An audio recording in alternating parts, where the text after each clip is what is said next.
ఇచ్చింది. అట్లాంటిది మలక్పేట అది ఏదైతే నియోజకవర్గం లోపల ఎల్బీ నగర్ నియోజకవర్గానికి సంబంధించి చనిపోయారు.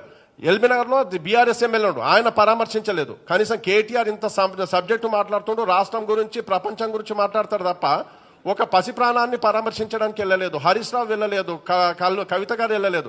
కాకపోతే వీళ్ళందరూ కూడా కలిసి టార్గెట్ రేవంత్ రెడ్డి సర్కార్ అన్నట్టుగా వెళ్తూ వస్తున్నారు. అంటే వీళ్ళ ఉద్దేశాలన్నీ కూడా కుట్రపూరిత రాజకీయాల చుట్టూ తిరుగుతున్నాయి. ఈ విషయం లోపల అటు బీఆర్ఎస్ కార్యకర్తలకు అల్లు అర్జున్ అభిమానులకు కూడా ఒక విజ్ఞప్తి హెచ్చరిక కూడా చేస్తున్నాను. మీరందరూ కూడా ఇందులో బలిపశువులు అవుతారు. లగచర్ల ఇన్సిడెంట్ లోపల పట్నం నరేందర్ రెడ్డి బయటకు వస్తాడు, సురేష్ లోపల ఉంటాడు. అలాగే అల్లు అర్జున్కు ఇంటీరియం బెయిల్ వస్తుంది, ఆ బౌన్సర్లు మిగతా వాళ్ళందరూ జైల్లోనే ఉంటారు.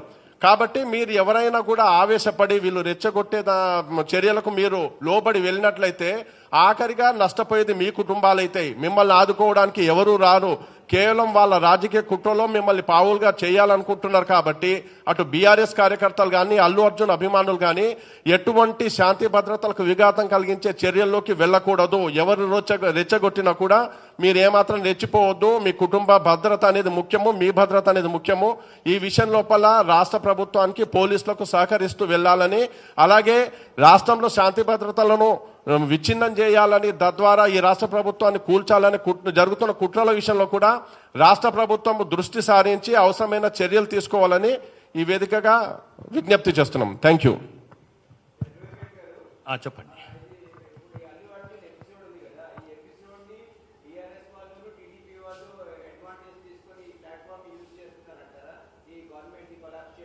Yes, 100% what you said is correct. I agree with you. Intelligence report ఉంది కాబట్టే అలర్ట్ అయ్యారు ఇవాళ. అందుకనే మళ్ళీ అల్లు అర్జున్ని పిలిచారు, ఇంట్రాగ్రేట్ చేస్తున్నారు. నేను కూడా పోలీస్ స్టేషన్కి వెళ్ళొచ్చాను. ఇప్పుడు వీళ్ళు ఇమ్మీడియట్గా అతన్ని బెయిల్ క్యాన్సిలేషన్ చేస్తారు. ఎందుకంటే he has misused the bail conditions of that interim bail. So state government first ఇది హైకోర్టులో అప్పీల్ చేస్తుంది, ఇంట్రీమ్ బెయిల్ క్యాన్సిల్ అయింది. రెండోది ఇక్కడ కాకుంటే సుప్రీంకోర్టులో అప్పీల్కి వెళ్తారు, అక్కడ క్యాన్సిల్ అవుతుంది. So one is that in next 2-3 డేస్లో అల్లు అర్జున్ గారి బెయిల్ క్యాన్సిల్ కావటము తథ్యము. He will be reported, remanded back to the jail. It's a matter of time. కానీ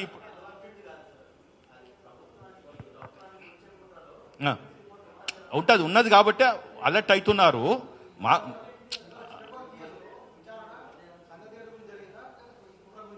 సంజయ్ థియేటర్ ఎందుకంటే ఈ కుట్ర గురించి వినండి. కాదు మీరు ప్లీజ్ అండర్స్టాండ్. నో కాదు. I'm very clear. సంధ్యా థియేటర్లో జరిగిన FIR is based on that incident, తొక్కిసలాట ఇన్సిడెంట్. అండ్ ఆ అక్యూజ్ని సమ్మన్ చేశారు ఇవాళ, అంతే. అక్కడి మటుకే ఆ పోలీస్ స్టేషన్ పరిధి ఉంది. కానీ ఇంకొక ఎఫ్ఐఆర్ అవుతుంది, దానికి సబ్జెక్టు ఎవిడెన్సెస్, ఫ్యాక్ట్స్, కొలాబరేటివ్ ఇవన్నీ తీసుకుంటుంది ప్రభుత్వం. ఎందుకంటే ఇది హై ప్రొఫైల్ ఇది కాబట్టి it is going to happen in a couple of days. రెండోది ఒకటి చెప్తాను. ఇప్పుడు ఎవరైతే బీఆర్ఎస్ వాళ్ళు అప్పుడు ముఖ్యమంత్రి ఫ్లైట్ వేసుకొని బీహార్, ఒరిస్సా, వెస్ట్ బెంగాల్, పంజాబ్లో చనిపోయిన ఎవరు ఆర్మీలో చనిపోయిన వాళ్ళకి జవాన్స్ లేకుంటే రైతులు వాళ్ళకేమో డబ్బులు తీసుకుపోయి ఇచ్చారు. ఇక్కడనేమో వాళ్ళు ఇక్కడ సరే అధికారం లేరు కాబట్టి సింపుల్ నేనే వర్కింగ్ ప్రెసిడెంట్ కేటీఆర్ని అయితే ఒక నెల జీతం మా 38 మంది లేకపోతే -10 ఎవరు అటు ఇటు అయితే ఇచ్చేస్తాం నెల జీతం అని చెప్పాలి. లేదు అంటే ఆ రోజు చెప్పారు రిచెస్ట్ పార్టీ బీఆర్ఎస్, ఒక ఫ్లైట్ కూడా కొంటామన్నారు. 800 కోట్లు ఉన్నాయని ఆయనే చెప్పాడు. ఇవాళ ఉన్నది అంతా ఇన్కమ్ ట్యాక్స్ దగ్గర. ఒక 25 లక్షలు ఇవ్వలేరా అండి? మీరు ఏం చెప్పాలి? ఇప్పుడు వినండి ప్లీజ్ నేను చెప్పినాక మీరు మాట్లాడండి. ఇప్పుడు స్టేట్ గవర్నమెంట్ వాళ్ళు క్షుణ్ణంగా స్టడీ చేస్తున్నారు. నార్మల్గా ఏమవుతుంది, ఇలాంటి తొక్కిసలాట ఫస్ట్ ఎవడు పోతాడు? ట్రెడిషనల్గా ఇక్కడ అల్లు అర్జున్ కాకుంటే ఇంకేదైనా జరిగితే ఎవడు పోతాడు? ఫస్ట్ ప్రతిపక్షంలో పోతారు కదా.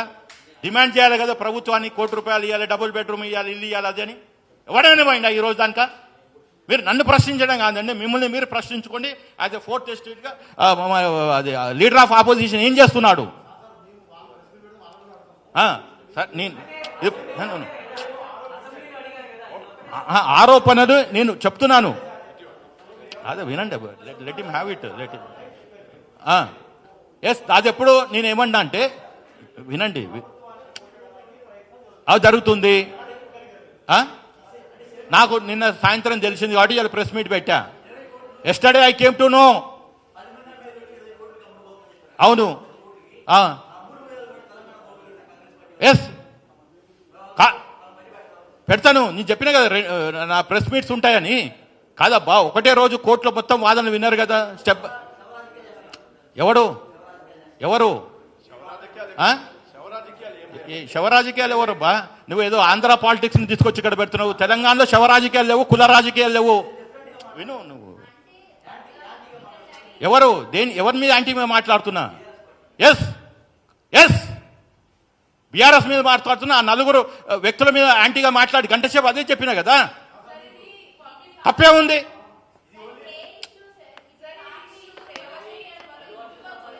అవునండి, ఎస్.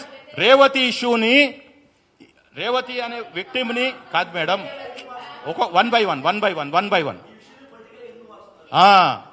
ఫస్ట్ ఏమైంది, అది హై ప్రొఫైల్ కేసు. అది ఎవరు మాట్లాడలే, ప్రభుత్వం తరఫున కూడా ఎవరు మాట్లాడలే. నాలాంటి వాళ్ళు, మా పిటిషనర్, ఇందాక చెప్పాను కదా సీక్వెన్షియల్గా 14 దానికి ఎవరు మాట్లాడలే.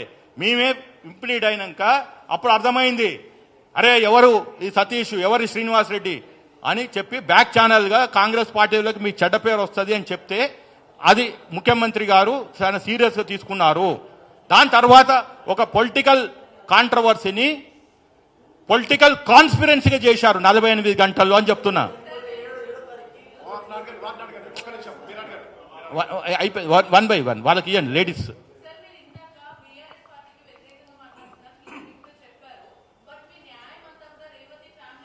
ఎస్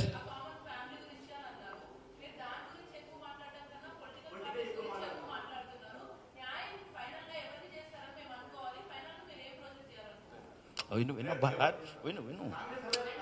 అరే మీరు చెప్పారు కదా, ఇప్పుడు న్యాయం జరగాలి రేవతి కంటే ఈ ప్రభుత్వం ఉండాలి, రేవంత్ రెడ్డి సర్కార్ కంటిన్యూ కావాలి. ఈ ప్రభుత్వాన్ని కూలదోసి ఇంకో ప్రభుత్వం వస్తే రేవతి గారికి న్యాయం జరగదు అని క్లియర్గా చెప్తున్నా ఒక న్యాయవాదిగా. కేటీఆర్ ఎందుకు పోతాడు?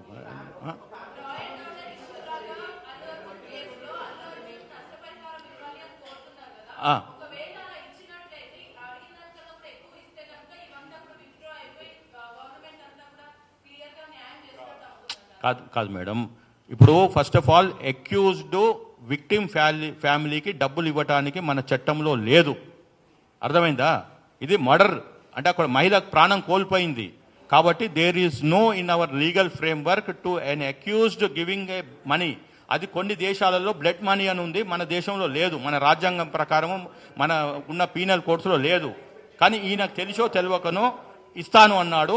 ఒక 10 లక్షలు నిన్న కూడా చెప్పాడు డీడీ ఇచ్చానని. ఆ డీడీ ఎందుకు ఇచ్చాడు? Direct account ఎవరిదని తెలియకుంటే